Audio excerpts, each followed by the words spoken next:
Hi everybody, welcome from HVACR Design Engineering. I am Tuyao. Now I want to talk about equivalent duct diameter.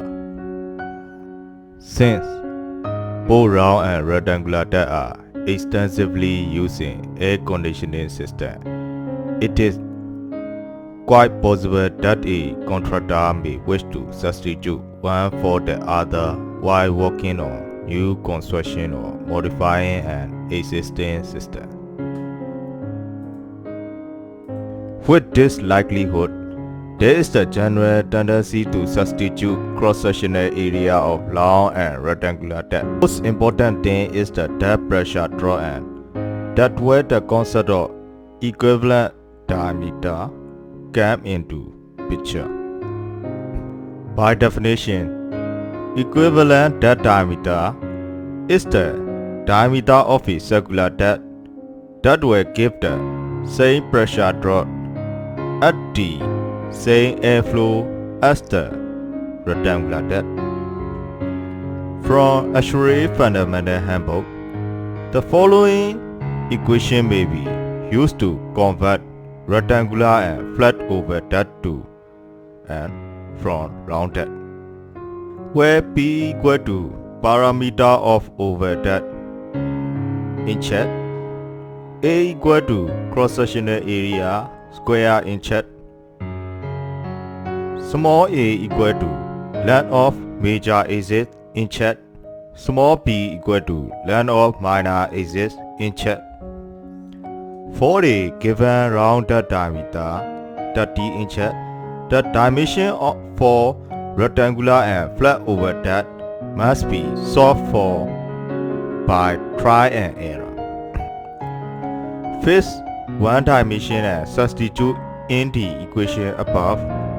Let's use 16 inch for the minor axis. Then the equivalent rectangular duct dimension will be 16 inch into 51 inch, and flat over duct with a 16 inch minor axis will be 16 inch into 53 inch.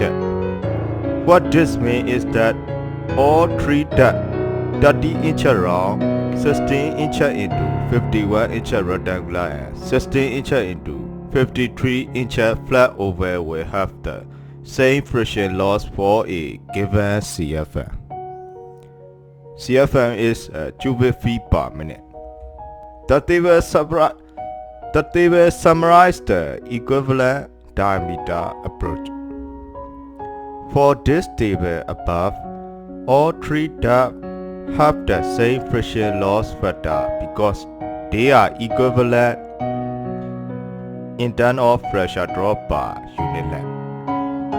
Note that the cross-sectional area of the rectangular and over duct will always be larger than that of the round duct with the same equivalent diameter. Let's see what happens when using an equivalent cross-sectional area approach.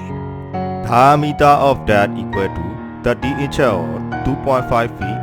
Cross-sectional area of the 30 inch diameter duct equal to pi by 4 into d square equal to 3.14 into 2.5 into 2.5 by 4 equal to 4.91 square feet. Cross-sectional area of rectangular duct A equal to A into B. Fixing minor axis B as 16 inch. Major axis A will be 4.91 into 144 by 16 equal to 44.2 inch. A equal to pi into minor b the whole square by 4 plus b into a minus b. Fixing minor axis b as 16 inch. Minor axis A will be 47.6 inch.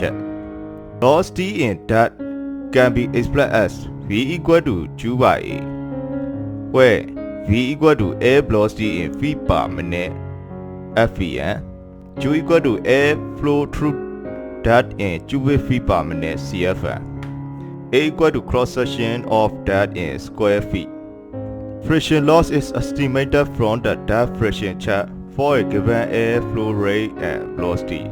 Refer to the duct sizing section below for detail. Friction loss is estimated from the duct friction chart for a given airflow rate and velocity.